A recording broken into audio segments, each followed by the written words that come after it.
Network News. Lalaki patay matapos sumalpok ang minamanehong sasakyan sa likuran ng truck dyan po sa Cabanatuan City. Ang kasama natin sa balitang yan si Radyoman Ace Blanca ng RMN Nueva Ecija.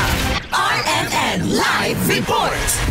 Patay ang isang lalaki matapos bumangga ang kanyang sinasakyang kotse sa likurang bahagi ng isang truck sa tapat ng Any Pacific Mall sa Cabanatuan City. Ibinahagi sa social media na uploader na si J-Pot Udan Corpus ang ilang pictures mula sa insidente kung saan kinilala niyang biktimang si Zander Tulop na taga San Leonardo, Nueva Ecija at kasamahan niya sa fraternity. Agara namang rumisponde ang Cabanatuan City Rescue at mga tauhan ng pulisya upang suriin ang kalagayan ng mga sakay at isekyure ang lugar ng aksidente. Sa larawan ay makikitang nagkalat sa kalsada ng mga debris at pira-pirasong bahagi ng sakyan na nagpapakita ng tindi ng pagkakasalpok. Sa kanyang post ay nagpahatid na rin ng pakikiramay si Corpus kasabay ng mensaheng RIP Brother Zander Tulop, #Delta P Omicron 1964 na sinundan naman ng simpatya mula sa mga netizens. Kasama mo sa RMN Nueva Ecija, Radyoman Ace Blanca, Tatak RMN. RMN Network News.